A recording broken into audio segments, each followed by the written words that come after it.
안녕하세요. 김어준입니다. 서지현 검사 성추행 사건. 가해자로 지목된 안태근 전 법무부 검찰국장과 이 사건을 감찰하고 징계했어야 할 지위에 있었던 최규일 현 자유한국당 의원이 오히려 호통을 치고 사건을 덮었다는 내용이 연일 보도되고 있습니다. 사건 진상을 파악하고 관련자에게 아무리 시간이 흘러도 책임을 묻는 것은 당연히 매우 중요한 일입니다. 근데 당시 사건이 있었던 곳은 여러 사람이 그 장면을 목격하지 않을 수 없는 공공연한 장소였습니다. 그 장면을 목격했던 사람들, 이들의 방조 묵인 그리고 침묵은 이 범죄의 든든한 자양분이 된 거죠. 당시 바로 앞자리에 있었다고 하는 이규남 장관 그리고 동석했던 동료 검사들, 이들의 비겁함은 이 사건과 함께 반드시 거론되고 또 기억되어야 한다. 이번 생각이었습니다. 네. 김은지입니다. 네. 이런 사건에는 이제 한두 사람 이름이 계속 거론되고 그리고 끝나는데, 이런 걸 침묵의 카르텔이라고 하죠, 원래. 네. 어떤 집단에게 불리한 문제에 대해서 내부인들이 이제 입을 닫아버리는. 근데 이게 침묵의 카르텔은 조직이나 집단을 보호하려고 하는 건데, 이거는 그거보다 더 나쁜 케이스. 왜냐면은, 그냥 자기를 보호한 거거든요. 입을 다물고 있었던 사람들. 저는, 입을 다물고 있었던 그 앞에 그걸 봤던 여러 사람들, 그 이후로도 서 검사가 뭐 여러 가지 인사상 불이익이나 그런 걸 겪었다고 하는데, 그때 안 도와준 거거든요, 아무도. 네, 네. 동료 검사였지만요, 모두 신북한 겁니다. 언론이 주로 이제 가해자나 또는 당시 감찰 책임자만 다루는데, 그 사람들이 그렇게 했던 이유가 다른 사람들이 가만히 있을 거라는 걸 알기 때문이잖아요. 이 침묵 방조는 사법 처리 못하겠지만 기록을 해둬야 된다. 예, 또 하나 제안하고 싶은 게 사건 관련해서 안태근 가해자라는 이름을 좀 더 강조해줬으면 좋겠는데요. 안태근 성추행 사건이라고 부르는 게 어떨까 싶기도 합니다. 그렇군요. 네. 자, 근데 본인은 이제 기억나지 않는다. 네, 사실 사과는 하긴 했는데요. 술 취해서 기억나지 않는다라는 입장을 견지하고 있습니다. 그랬다면이라는 전제를 그렇죠. 달고 술 취해서 기억나지 않는데 그랬다면. 근데 이제 기억나지 않을 수 없죠. 왜냐하면 그 당시 정말로 기억이 안 난다 하더라도 그 다음 날부터 계속 이런 문제나 감찰 혹은 내부에서 얘기가 있었는데 어떻게 기억이 안 나겠어요. 예. 자, 그 이후 나도 당했다고 하는 또 전직 여검사의 폭로가 있었죠? 예. 네, 서지현 검사의 미투 해시태그에 응답하듯이 다른 피해자도 용기를 내서 입을 열고 있는 겁니다. 어제 SBS가 과거 검찰 간부에게 성추행을 당한 또 다른 전직 검사 인터뷰를 보도했는데요. 한 지검에 재직할 당시에 고위 간부가 의도적으로 자신을 성추행했다라는 겁니다. 관사 주소를 주면서 자기만 혼자 오게 만들었고요. 거기 가서도 부적절한 행동들을 했다라는 거고, 뿐만 아니라 여러 가지 성추행적 발언도 했다라고 합니다. 검사라고 하면 우리 사회에서 일반적으로 매우 두려운 존재잖아요. 예. 기소권도 가지고 있고. 예, 독점하고 있습니다. 네. 그런 검사조차도, 예. 그리고 법을 굉장히 잘 알고, 힘도 세고, 예. 기소권도 가지고 있는 검사조차 집단 내에서 이런 일을 겪는다는 사실 자체가 가지는, 그리고 나서 이제 그런 일을 겪고 나서 겪어서 손 치더라도 사건으로서 그 이유는 그 가해자들이 처벌을 했다든가, 그랬을 것 같은데 그러기는커녕 이렇게 8년에 걸쳐서 이제 고통을 당했다고 하니까 이 자체가 가지는 임팩트가 있어요, 우리 사회에. 네, 문제 제기한 사람만 입 다물게 만드는 구조가 8년 동안이나 지속된 겁니다.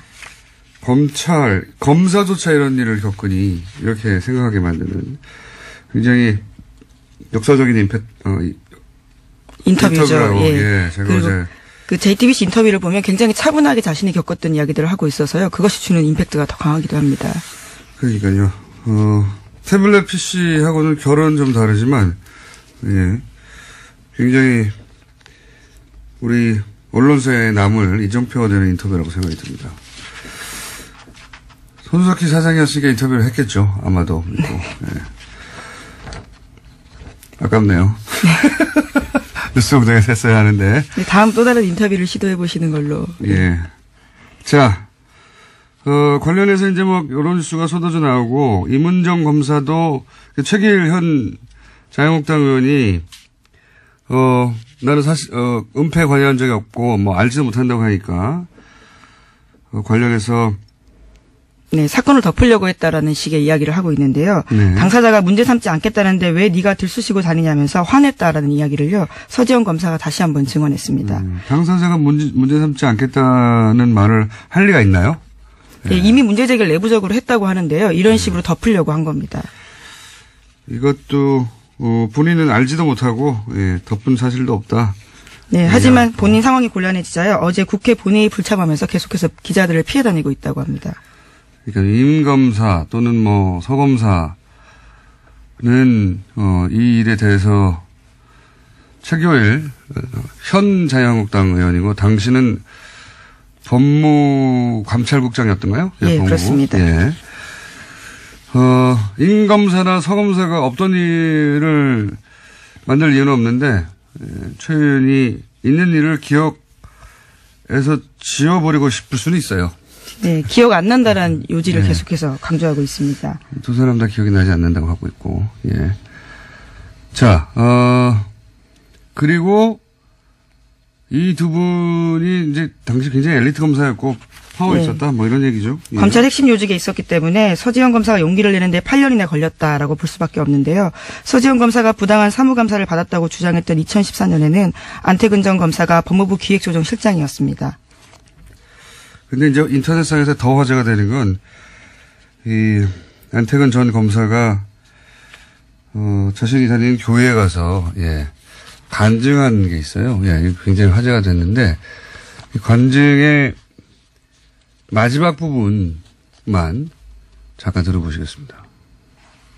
믿음이 없이 교만하게 살아온 죄 많은 저에게 이처럼 큰 은혜를 경험하게 해주신 나의 주 예수 그리스도님께 감사와 찬양을 올려드립니다. 아멘. 이제 서검사가 이 간증을 보고 거꾸로 나섰다고 해요. 예, 거꾸로 꼭 내가 네, 인터뷰에서도 그 이야기를 했습니다. 8년이 지나고 나서 이 간증을 보고 이게 이제 영화 밀양이었죠, 밀양. 예, 전도연 씨가 주연이었고요. 네, 전도연 씨 그 내용도 그거죠. 이제 가해자가 스스로 용서를 이미 스스로에게 한 거죠. 예, 구원과 용서를 받았다라는 이야기를 해서 충격받은 피해자 가족의 모습을 보여주고 있습니다. 네. 이제 자기 죄의식을 이제 종교의 이름으로 스스로 털어버린 거죠.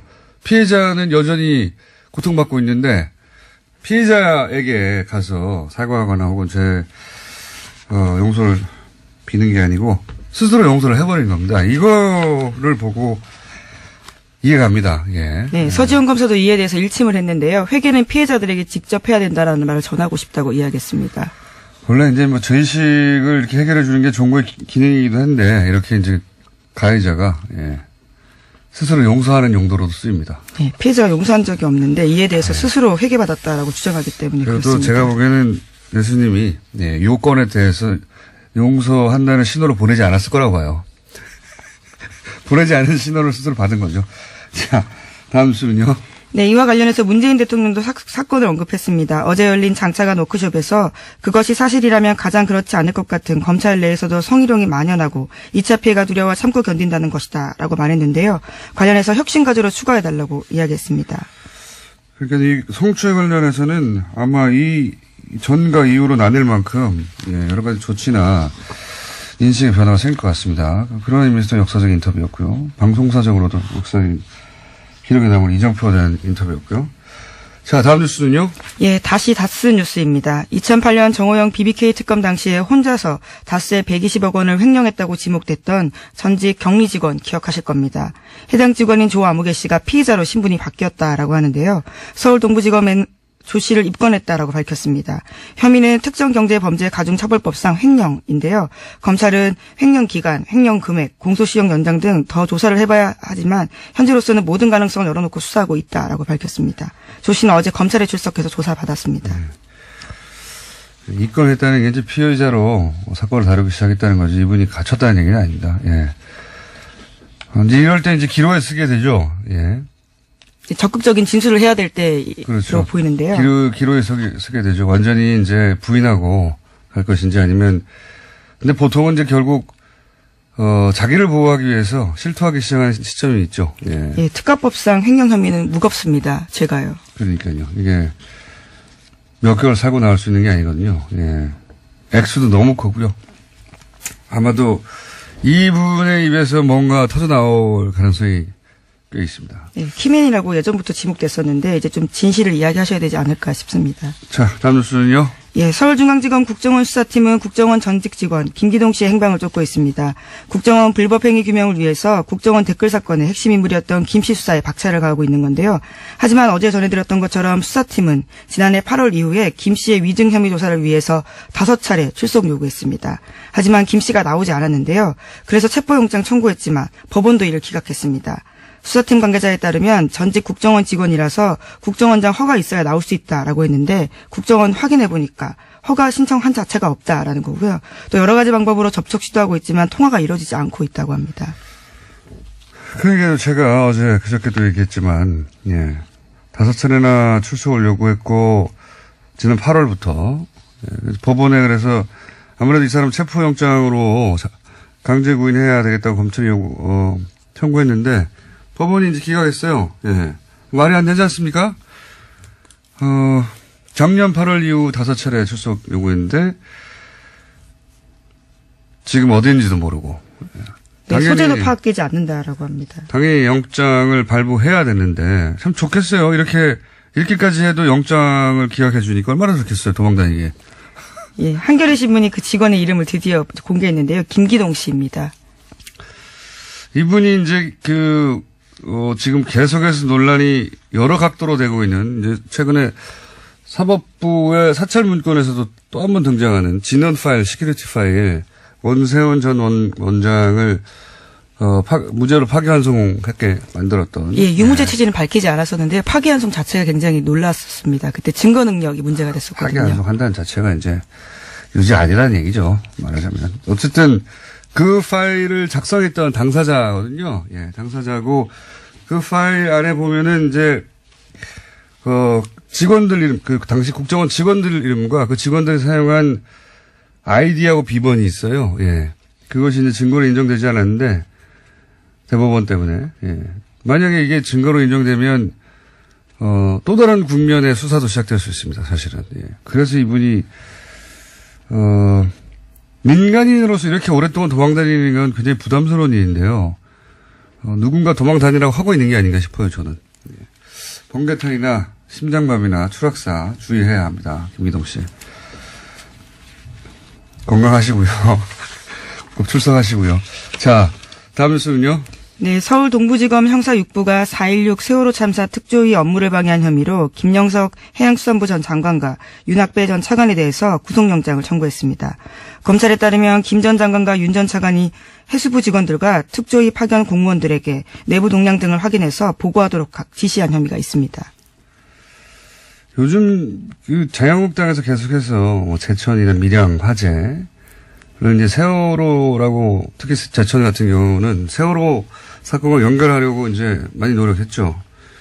근데 세월호는 물론 재난 그 자체라도 대단한 비극이지만 이 사건을 정부는 끊임없이 은폐하려고 했어요. 네, 조사회를, 그렇죠. 특조회를 방해하려고 했고, 그러면서 정치적 사건이 됐거든요. 단순히 재난이라는 이유로 이제 계속 세월호라고 연결해서 다를 바 없지 않느냐. 예, 이렇게 연결하고 싶어 하는데, 계속 하겠죠, 앞으로도 그런 노력은. 예. 그러기 위해서라도 지금 대형 재난이 필요한 보수예요.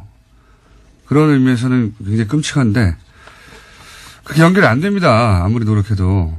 왜냐하면 전 장관, 전 차관, 이런 사람들이 세월호와 관련된 조사를 직접적으로 방해한 거거든요. 왜 이렇게까지 했을까요?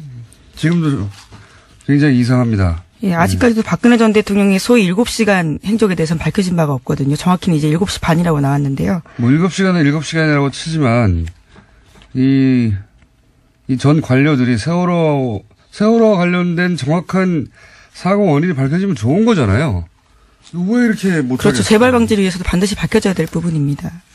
아니, 뭐, 재난이 발생해서 큰 사고가 났습니다. 그러면 그와 관련된 조사를 하고, 다시 그런 일이 없도록 하고, 사람들이 여러 가지 의혹이 있으면 밝혀내면 좋은데, 이 조사위의 업무를 방해하기 위해서 이렇게 많은 사람들이 동원됐고, 이해가 안 갑니다. 네, 이해가 안 가는데, 어쨌든, 방해한 사람들에 대해서 방해한 혐의가 확실히 드러나서 구속영장이 청구됐다는 얘기입니다. 왜 방해하려고 했는지는 아직 나오지 않고 있습니다만. 자, 다음 뉴스는요. 네, 어제 안종범 전 수석이 박근혜 전 대통령 재판의 증인으로 나왔습니다. 재판 쟁점 중에 하나가 추가된 이재용 부회장과 박근혜 전 대통령 간의 영차 독대인데요. 이 부분을 안 전 수석이 영차 독대 전날 자료를 준비했다라고 중요한 증언을 했습니다. 이는 다음 주 월요일로 예정된 이재용 삼성전자 부회장의 항소심 선고에도 중요한 부분입니다. 이거 굉장히 중요하죠. 몇 번 저희가 언급했습니다만, 예. 지금까지 삼성의 이제 방어 논리는 첫 번째 독대가 대구 창조센터의 개소식에서 잠깐 만난 거였는데. 네, 5분 만났다라고 주장하고 있죠. 그때 어떻게 승마 이야기를 공개적인 장소에서 하냐. 근데 이제 그 이전에 독대가 1차가 아니라 0차 독대가 따로 있었다. 가 이제 검찰의 주장이었고 이걸 뒷받침하는 증언이라는 거죠. 네, 안 전 수석조차도 독대를 위한 파일을 만들었다라고 하면서 이메일 내역에 대해서도 인정을 한 겁니다. 그랬겠죠. 예, 당연히. 근데 이제 지금 박근혜 전 대통령이 계속해서 출소를 거부하고 있지 않습니까? 근데 이제 국선 변호인단이 그거를 어쨌든 변호인단은 나가야 되니까요. 변호인단이 이제 대응을 하는데 지금 안종범 전 수석이 그랬던 걸로 기억한다. 영차 독대, 이제 종합한 취지는 영차 독대가 있었다. 네, 굉장히 취지. 의미 있는 진술인 거죠. 중요한 진술이죠. 예. 그렇게 진술을 하자, 증언대에서, 예. 국선 변호인단이 안종범 수석에게 이렇게 묻습니다. 신장암 수술 때문에 전신 마취를 한 적이 있는데, 그래서 기억력이 감퇴했을 수는 없느냐. 예, 그 증언의 능력을, 그 증언의 어떤 신빙성을 탄핵하기 위해서 이런 식의 질문까지 하는 거죠. 그렇죠. 그렇게 기억하고 있는데 혹시 전신 마취해서 기억력 감퇴를 있을 수도 있지 않느냐. 이렇게 뭐랄까요. 국선 변호사들이 고생하고 있는 거죠. 할 수 있는 반론이 별로 없으니까 그 기억이 혹시 마취이기 때문에 잘못됐을 가능성은 없을까요? 이렇게 대묻는. 뭐라도 묻긴 물어야 되니까요. 네, 하지만 구체적인 답들을 계속했는데요. 박근혜 전 대통령이 대기업 총수들과의 독대는 보안사항이라고 강조했다고 이야기하고 있습니다. 알겠습니다. 자, 시간이 거의 다 됐네요. 하나 정도 더 할 수 있을 것 같습니다. 예, 오는 2월 4일로 예정된 국민의당 바른정당 통합의결 전당대회에 있습니다. 여기에 전당대회 준비위가 대표당원 중복 문제 제기로 급정차했습니다. 김중로 전 준 위원장이 어제 기자간담회를 열었는데요. 도저히 전당대회 준비 작업을 계속할 수 없는 상황에 처했다라고 밝혔습니다. 요거는 참 재밌는 뉴스네요. 전당대회를 어떻게든 하기 위해서 이제 대표당원을 10,000명에서 6,000명 수준을 줄였단 말이죠. 네, 그렇죠. 네. 그래도 3,000명 이상이 와야 돼요. 그렇죠? 근데 이제 아무리 새벽 6시부터 하고 뭐 23곳에서 화상으로 하고 해도 어쨌든 물리적으로 그 장소까지 가야 되거든요. 전당대회를 하려고 모든 수단을 다 동원했는데 만약에 성원이 안 된다. 또는 거기서 찬성표가 과반이 넘지 않는다. 예. 그러면은 그 자체로 통합의 명분이 이제 당원들이 원해서 하는 거라고 하는데, 이게 무너지죠. 예. 그렇게 자신이 없어서 전당대회를 안 하려고 하는 겁니다, 이거. 이 뉴스의 진짜 의미는 전당대회를 안 하려고 하는 것이다. 이게 저의 해석입니다. 예, 어제 민주평화당 대변인 쪽에서도 그런 이야기들을 했습니다. 전당대회마저 무산시키려고 하고 있다고요. 예. 전당대회가 자신이 없으니까 전당대회도 안 하려고 하는 건데, 이게 이제 이렇게 되면 또 논리적, 법률적 혹은 규정상의 모순에 빠지는 거죠. 원래 당의 합당, 이건 전당대회를 통해서 해야 되거든요. 예, 그렇죠. 근데 그럼 전당대회가 아닌 방법으로 하려면 당헌을 바꿔야 돼요. 당헌을. 당의 헌법이죠. 왜냐하면 거기에 전당대회를 통해서만 합당이나 해산이 가능하다고 했으니까. 근데 당헌을 바꾸려면 전당대회를 해야 돼요, 또. 전당대회를 하지 않고 당원을 바꾸고 그리고 예를 들어서 뭐 전당원 투표 같은 걸로 했다. 정당사에 남겠네요. 안 하려고 하는 겁니다. 네. 네, 오늘 관련 대책을 논의할 예정이라고 합니다. 안철수 대표가요. 아, 굉장한 재밌는 뉴스네요. 여기까지 하겠습니다. 시사인의 김은지였습니다. 감사합니다. 사법부 블랙리스트 의혹의 핵심은 법원 행정처의 사찰이죠. 사찰은 존재했다 할 수밖에 없는 내용이 가득한 문서가 공개됐는데 이 문서에 이름이 등장하는 당시 판사직에 계셨던 윤나리 변호사님 스튜디오에 직접 나오셨습니다. 안녕하십니까? 안녕하십니까? 네. 대본을 들여다봐도 소용없어요. 제가 그렇게 안 하기 때문에. 대본을 이렇게, 예. 문서처럼 이렇게 들고 계시는데 아무 소용이 없기 때문에. 네, 알겠습니다. 그냥 편하게 하겠습니다. 네. 작년 2월까지 판사셨죠? 네. 작년 2월까지 판사셨고, 이 문서에 이렇게 등장합니다. 윤나리 판사. 자유분방하고 직설적인 면이 있으나 선을 넘진 않는다. 네. 네. 이렇게 평가되어 있어요. 이 문서 보셨죠? 네, 봤습니다. 나중에 봤고요. 네. 처음에 저는 이제 판사가 아니니까 이걸 이제 뒤늦게 보게 됐고요. 갑자기 이제 동료 판사들로부터 자유롭고 직설적인 윤나리 판사 이러면서 갑자기 문서에서 보고 반가워서 카톡 보내 막 이렇게 막 카톡들이 오는 거예요. 그래서 그게 무슨 소리야 이러면서 하더니 이제 찾아봤더니 보니까 그렇더라고요. 되게 나쁜 평가는 아니에요. 그죠? 저 법원 생활 잘한 것 같습니다. 이 문장을 좋은 평가든 나쁜 평가든 이렇게 평가의 대상이 단 자체가 기분 나쁘다고 하던데 보통은. 섬찟하죠. 왜냐하면 이 평가가 다른 판사들한테 물어보니까 상당히 정확하다고. 정확하다. 친한 사람들한테 이거 상당히 정확한데 너에 대해서 가까이서 지켜오는 사람이 올린 평가일 수밖에 없다. 이렇게 얘기하더라고요. 그 순간 섬찟하죠. 그랬다는 얘기는 판사하실 때 가까이 있던 누군가가 이런 평가를 법원 행정처에 직접 혹은 간접으로 건넸다는 얘기잖아요. 그죠? 그렇죠.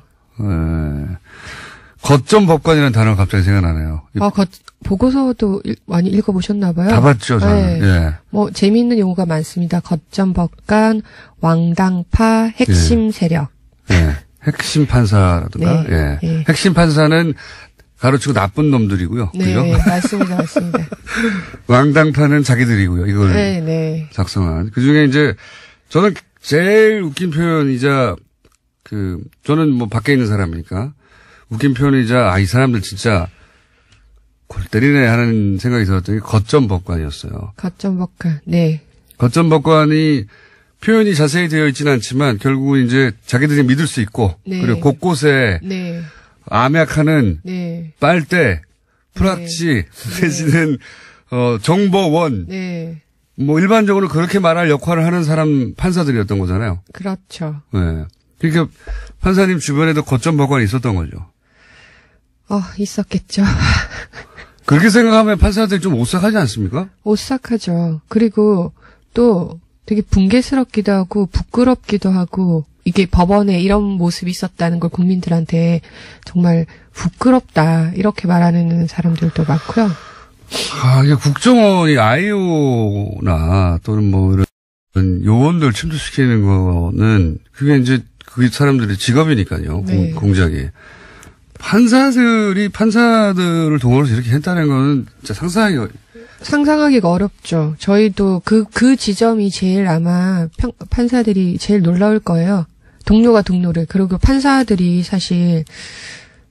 만날 수 있는 사람이 별로 없습니다. 거의 외부랑 접촉이 차단된 채 살다시피 하거든요. 네. 집 회사 업무량이 엄청 많기도 하고 그 외부랑 접촉해서 한 번씩 문제가 생기니까 오해를 사니까 네, 사건 그래서 관계자를 만나냐 네, 그래서 판사 동료들끼리 되게 친해요.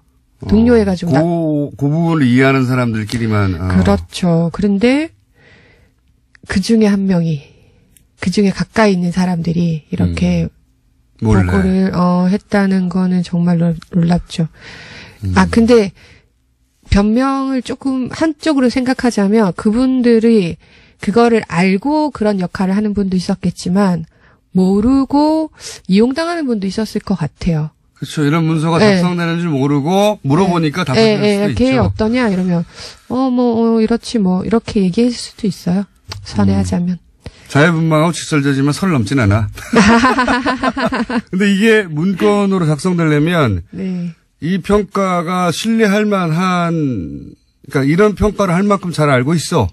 그 사람을, 그 윤나리 변호사님을 잘 알고 있어 하는 사람으로부터 평가가 나와야 이렇게 적을 거잖아요. 그러니까 윤 변호사님 판사 시절에 굉장히 옆에 있었던 사람이죠. 자꾸 그렇게 말씀하시니까 더 섬찟하고 좀. 혹시 결혼을 동료 판사하고 하신 건 아니죠? 전혀 아닙니다. 남편을 의심해 볼 수도 있거든요, 그럴 경우에. 그건 아니다. 그리고 또, 그 변호사님은 색깔로 또 이 성향을 분류해놨는데, 검은색, 빨간색, 파란색. 여기서는, 빨간색이 나쁜 사람들이 아닙니다. 보통은 네. 적색분자, 빨간색을 이제 요주의 인물로 하는데, 여기는 빨간색이 오히려, 정반대인 것 같아요. 근데 본인은 파란색이에요. 네. 파란색은 뭡니까? 중간 정도 선호되는, 빨간색은 최선호, 파란색은 중간 정도 선호, 검은색은 있어도 좋음. 그 리스트 자체가, 리스트 자체가 일종의 꼼수 리스트예요. 어떤 의미에서 꼼수 리스트죠? 그 리스트를 만든 게 기자분들은 거기에 그 보고서가 엄청 방대한데 리스트가 있기 때문에 거기에 주목하는데 그거는 사실은 좀 나중에 뒤에 말할 핵심 판사 그것보단 덜 중요한 건데 사법행정위원회라는 걸 만들었어요. 그게 판사들이 너무 이게 그 표현에 대해서도 너무 억압하고 그 너무 관료주의가 심해지니까 판사들 그러니까 보통의 평판사들도 사법행정에 참여할 수 있는 루트를 만들어 달라 이런 요구들을 많이 하기 시작했거든요. 네. 그거에 대해서 이제 행정처에서 내놓은 대안이 사법행정위원회라는 걸 만들었어요. 평판사들도 법원 행정에 참여할 수 있는 하나의 창구로. 일종의 자문기관으로 대법원장에 대한. 근데 이제 그게 그러면은 판사회의에서 그 대표를 선출을 해야 될 거 아니에요. 상식적으로는. 근데 그 대표들을 각 직급, 각 그 지역의 고등법원장들에게, 선출하도록 했어요. 그러니까 다시. 그럼 사실은 의미가 없죠. 그러니까요. 네. 그러면 예를 들어 회사로 치면 지점장들한테. 자기가 원하는 사람을 뽑으라는 거 아닙니까? 네, 그렇죠. 그러면 뭐 당연히 지점장한테 충성하는 사람이 뽑히겠죠. 네. 그러니까 그렇게 될 것 같으니까 그러면 흥행이 완전 실패하잖아요. 역시나 저거는 그냥 또 다른 관료주의다. 그거는 그냥 겉보기 보여주기 꼼수에 불과하다. 이렇게 이제 내부 평판이 내부에서 이제 그런 막 의견들이 나오니까 그 리스트를 만든 거죠. 그렇게 안 보이 왕당파들을 배제하고 다양한 사람들을 넣은 것 같지만 이 사람들이 크게 행정적 정책에 반기를 들 것 같지는 않은 사람. 체제 수능적인 사람들을 중심으로 직접적인 왕당파, 저 사람 봐, 양승태 사람이지 이런 소리는 안 듣지만 이런 사람을 넣으면 양승태 대법원장의 방향에 그렇게 반기를 들 정도는 아닌 사람들. 그러니까 다양성은 외관으로 봤을 때 되게 다양성은 갖추지만 크게 문제 안 일으킬 사람. 크게 문제는 안 일으킬. 본인은 그러면 중간 정도 되는 사람이네요. 그렇죠. 저는 선을 넘지 않잖아요. 그러니까 사람들이 보기에 자유분방하고 자기 주장을 하긴 하지만 직접 반기를 들 것 같지는 않은 포섭은 될 수 있는 사람. 이런 회색 분자로 분류되시는 거네요. 좀 그런 면이 있죠. 그렇게 이 문서는 이게 블랙리스트 아니냐, 혹은 뭐 이거가 성향 분석이 아니냐고 하는데 요거는 아예 블랙리스트를 제외해버리고. 그렇죠? 아예 그런 건 아니고. 아예 제외하고 포섭이 될 수 있는 사람 중심으로 그 중에 약간 등급을 나눈 거네요. 그렇죠. 그 중에 이제 중간 정도 등급으로 분류되신 거고, 선을 넘지 않기 때문에. 선을 넘지 않기 때문에. 선도 사실 몇 번 넘었는데. 아니, 이게. 그렇게까지 자세히 관찰을 못 하셨나 봐요. 여기, 출연하신 자체가 사실 선을 넘었는데. 아니요, 작년에 선을 넘었어요. 작년에. 제가, 나오자마자 이 사태가 터지고 나서 제가 한겨레에 기고를 했거든요. 판사들의 거짓말이라고. 왜냐하면 이 사태가 묻힐 뻔했어요. 그래요? 이게 처음에 어떻게 촉발됐는지는 아시죠? 누군가, 지금 이름이 갑자기 생각이 네. 안 나는데, 예. 이모 판사가 이제 예. 행정처 발령이 취소되고 돌아가면서 네. 이제 됐는데, 그때 법원에 가려고 했더니 이제 거기 가서 문서를 열어보면 여러 가지 성향 파일들이 네. 있을 텐데, 그 너무 놀라지 말라. 예, 그래서 이런 얘기를 이제, 들었다. 예, 예. 그래서 이제 못하겠다 그러고 이제 예. 돌아가는 그거가 있었는데, 그게 언론이 처음에 한 곳만 보도해주고 그 뒤로는 보도를 안 해줬어요. 저희는 계속 떠들었어요. 근데 예. 국민들이 아무도 모르고 판사들도 몰랐어요. 긴가민가 했는데, 도저히 안 되겠는 거예요. 이대로 묻히면 안 되겠다 싶어서. 본인이. 그래서 그때 제가 기고를, 처음으로. 아니요. 제가 처음이 아니고 경향신문에서 먼저 나고 다른 신문사에서는 실어주지 않았어요. 후속 기사들을. 그래서, 그래. 그럼 기사를 안 실어주면 내가 기고라도 하겠다. 그건 가능하냐. 그래서 한겨레 이제 기고를 했죠. 판사들의 거짓말이라고. 근데 그게 선을 넘은 거죠? 그거 판사직에 계실 때 기고한 겁니까? 나오자마자 변호사 개업하기 전에. 나오자마자. 나온 다음에 역시 선을 넘지는 선을 않는다. 넘지는 않네. 판사직에 계셨을 때 해야지 선을 넘는 건데. 네. 여하간 오래 걸렸어요. 그죠? 네. 1년, 거의 1년 걸렸죠? 저도 기억하기로 거의 1년 전쯤에 처음 네. 나왔는데 뭐 기사가 그렇게 많지 않았습니다. 많지 네. 않았는데 저희는 주목한 기사였는데 해안이 있으시네요. 있습니다. 네. 있는데요. 근데 이제 정보가 많지 않으니까 네. 더 계속 지속적으로 떠들 수는 없죠. 네. 이게 이제 그런 리스트를 만들었다는 건 자기 사람으로 다 채우면 눈치가 보이니까 균형을 맞추는 네. 것처럼. 그러니까 균형을 너무 안 맞추면 니들끼리 다 해먹어라 이런 소리 나오니까. 네. 균형을 일종의 안전장치처럼 균형을 맞추려고 했는데 그렇다고 딱 블랙리스트 자기들 말 안 듣는 사람 끼워놓을 수는 없고. 네. 예, 그래서. 그런 분들도 몇 분은 들어가 계세요. 몇 분은? 그 분 중에서도 조금 그런 분들. 이제 지금 약한 분들. 핵심이 되는 이게 핵심. 네, 핵심. 네, 핵심이 소위 말해서 블랙리스트. 네, 그게 블랙리스트죠. 이분들은 형사재판부에 지난 7년간 MBC 보도에 따르면 한 사람을 제외하고는 아무도 임명되지 않았다, 글로 가지 않았다 그랬는데 이게 의미하는 바가 뭡니까? 형사재판부에 안 보낸다는 건 무슨 의미입니까? 형사재판이 아시다시피 지금 온갖 국정농단 뭐 이런 네. 사건 그리고 우리 공장장님도 형사재판도 받아보시지 않으셨나요? 네, 형사재판이죠. 네, 대부분. 네, 네. 그 형사재판이라는 게 굉장히 시국과 밀접한 특히 서울중앙지방법원 형사재판은 굉장히 밀접한 관계가 있어요. 되게 크리티컬한 정치적이고 그렇죠. 민감한 정권에 치명적일 네. 수도 있고. 그게 원래 옛날부터 그런 말이 있어서요. 제가 들어올 때부터 형사재판은 아무나 보내지 않는다. 특히 서울중앙지방법원 형사재판은 정말 이제 인정받는 실력으로도 당연히 인정받겠지만 네. 대세 거스리지 않는 판단을 할 사람. 예를 들어 양승태 대법원장 시절에는 양승태 대법원장에 거스르지 않는 사람으로 인사를 하도록 노력했겠군요. 근데 거기에 포함되지 못하는 사람들인 거죠. 그죠? 네. 21명은. 그렇게 했다고 단정할 수는 없지만 네. 옛날부터 그런 말은 판사들 사이에서 자주 섞이게 많이 나왔고 네. 근데 이번에 MBC 보도에서 그런 보도를 봤어요. 네. 어떻게 취재하셨는지 모르겠어요. 대단하십니다. MBC 요즘 살아나고 있어요. 네. 예. 근데 이거 굉장히 핵심을 짚은 그 보도였거든요. 네. 그 부분은. 예. 이 사람들이 어떻게 됐을까? 핵심 판사들이. 네. 이 사람들이 어떤 불이익을 당했을까? 네. 근데 판사들이 불이익이라는 게 뭐 감봉한다든가 이런 게 아니잖아요. 그렇죠. 눈에 보이게 불이익을 되게 많이 줄 수 있어요. 임지라든지 네. 아니면은 보직이라든지 네. 뭐 중요한 포스트들이 이런 거죠. 이렇게 서울 형사부 네. 아니면 행정법원에도 보면 굉장히 4대강이라든지 정치적으로 예민한 이슈들이 많이 가잖아요. 그렇군요. 집회 촛불 집회 네, 그거 예. 뭐 어떻게 허락해 줄 건지 안 할 건지 이런 네. 것들도 다 행정법원에서 하잖아요. 그렇죠. 그러니까 그런 자리들에 이제 좀 더 믿을 만한. 양승태 대법관에게 반하지 않는 사람을 꼽고 본인이 보기에, 양승태 대법원장, 이 보기에 이제 문제를 안 일으킬 사람들, 이런 사람들이 가게 되는.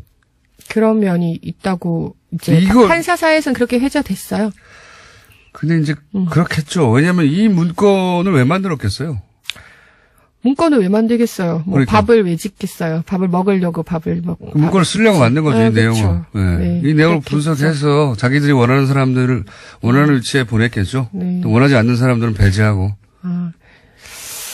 이 문건은 사실은 그렇게까지 드러난 문건은 모든 판사들에 대해서 성향 분석을 한 문건은 아니고요. 아니겠죠, 아까 말했던 당연히. 꼼수 리스트, 네. 거기 60명, 그 다음에 핵심.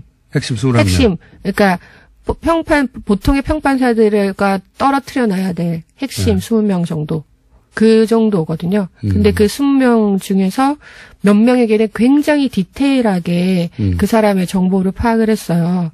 근데 이것도 문건이 다 열린 게 아니잖아요. 760건 정도는 아예 비밀번호가 걸려서 못 열었잖아요. 네, 그렇죠. 삭제된 것도 300건 있고. 네.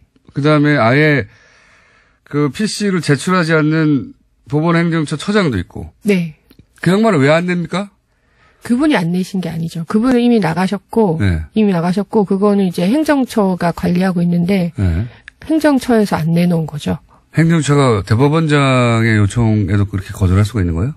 행정처장님이 따로 계시니까요. 그러게 저도 윗분들 얘기는 잘 모르죠. 근데 그런가 봅니다. 행정처는 이런 경험을 보신 적이 있어요?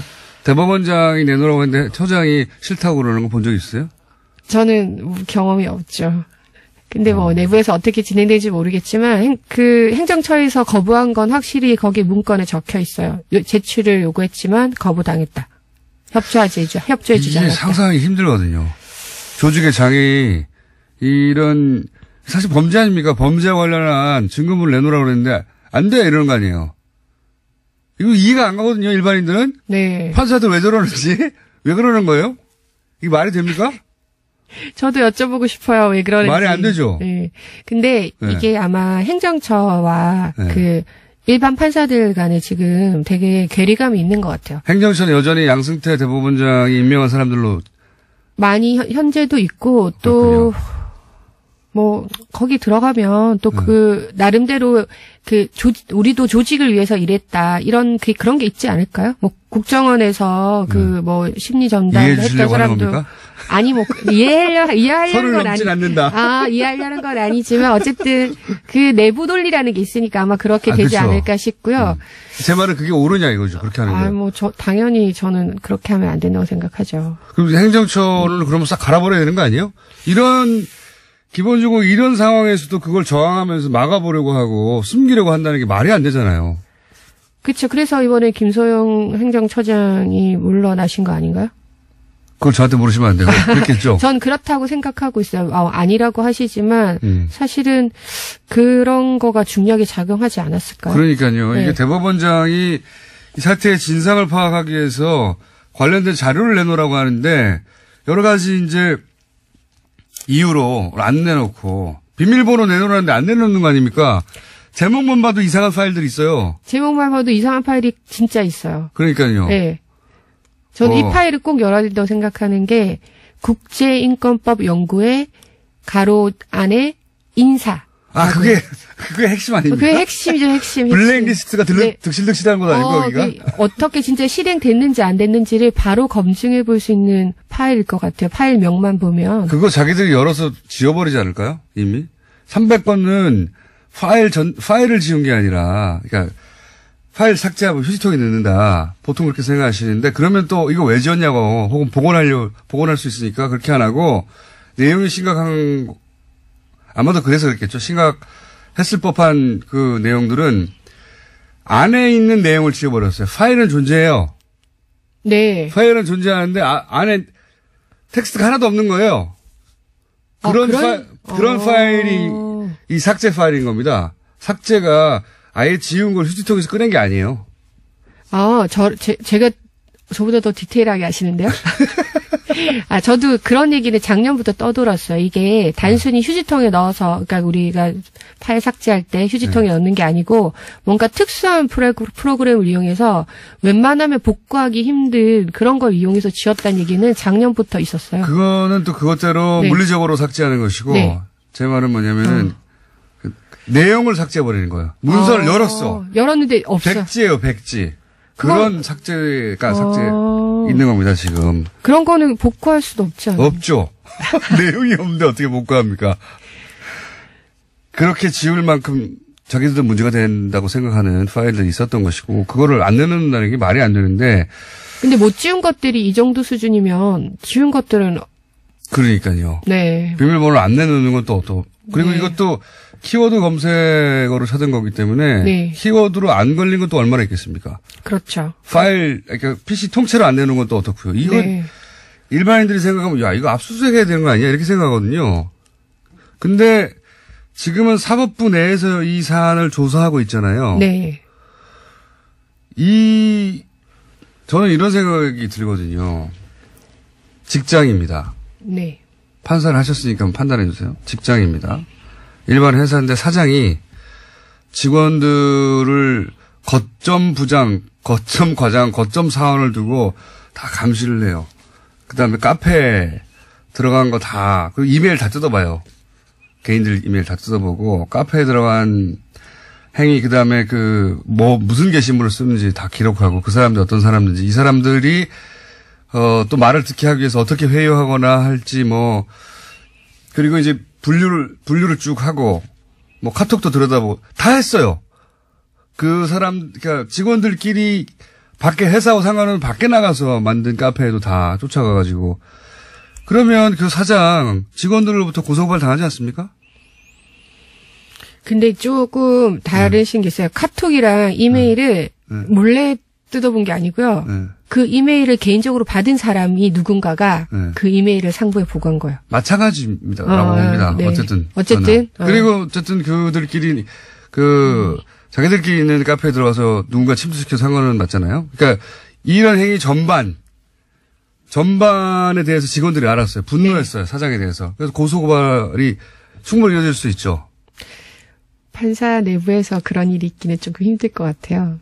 근데 직원들이 했다는 뉴스를 본 것 같은데요. 제 말은 일반적인 회사 같은 경우에 고소고발 할 수 있죠. 네, 그렇겠죠. 네. 사장은 처벌을 받겠죠. 네. 그렇죠. 무슨 죄로? 네, 무슨 죄로 처벌을 받겠죠. 그러면 이 사건도 양승태 대법관이 그렇게 처벌받아야 되는 거 아닙니까? 판사들에 의해서 지목돼서 저 사람이 그런 일을 했다고. 그거는 좀 더 조사 과정에서 밝혀져야 될 부분인 것 같습니다.